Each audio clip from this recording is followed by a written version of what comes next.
আসসালামু আলাইকুম বন্ধুরা, আশা করি সবাই সুস্থ আছেন। ট্রাম্পের পাগলামি এতটাই দূর গিয়ে পৌঁছেছে যে সে ইরানে পরমাণু হামলা করতে চায়। ট্রাম্প তার ট্রুথ সোশ্যাল মিডিয়ায় দাবি করেছে ইরানে সে পরমাণু হামলা করে ইরানের পুরো সভ্যতা সে মাটির সাথে মিশিয়ে দিবে।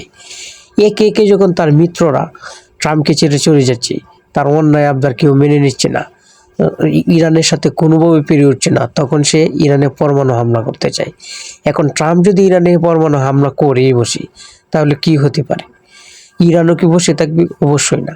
ট্রাম্প যদি ইরানে পরমাণু হামলা করে, ইরান কিন্তু তার ট্রাম্পের যে বিভিন্ন গুরুত্বপূর্ণ স্থাপনা রয়েছে, এই বিভিন্ন সামরিক ঘাঁটি যত দেশ আছে সব জায়গায় কিন্তু ইরান কিন্তু সব কিছু জ্বালিয়ে দিবে।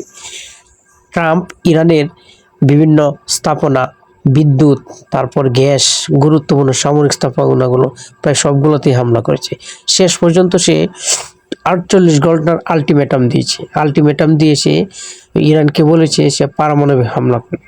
এরকম আলটিমেটাম সে অনেকবার দিয়েছে, কিন্তু এত আলটিমেটামের পরেও ইরান যখন কোনোভাবেই তার সিদ্ধান্তের থেকে অটল ফিরে আসছে না, সেই জন্যই ট্রাম্প চাচ্ছে ইরানে পরমাণু হামলা করতে।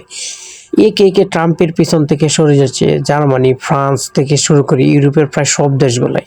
হরমুজ প্রণালী খুলে দেওয়ার জন্যই ট্রাম্প ইরানকে পরমাণু হামলা করতে চায়। কিন্তু হরমুজ প্রণালীর জন্য সে যে হামলা করতে চায়, যে দেশগুলা হরমুজ প্রণালীর জন্য অসুবিধা আছে, তারা কিন্তু ইরানের সাথে বলতে গেলে দর কষাকষি করে এক প্রকার মিলিয়ে গিয়েছে। জাপানের মতো দেশ, ফ্রান্সের মতো দেশ ইরানের সাথে মিলে হরমুজ প্রণালী দিয়ে তেল নিয়ে আসছে। কিন্তু ইরান বলছে যে তার হরমুজ প্রণালী দিয়ে তেল নিয়ে যেতে পারবে, তবে সেটা ইসরায়েলের আমেরিকার জাহাজ না, অন্য কোনো দেশ নিয়ে যেতে পারবে। এবং ইরান চাচ্ছে যে হরমুজ প্রণালী দিয়ে তেল নিয়ে যেতে হলে তেলের বাণিজ্য করতে হবে, তেলের বাণিজ্য করতে হবে চীনের মুদ্রা দিয়ে।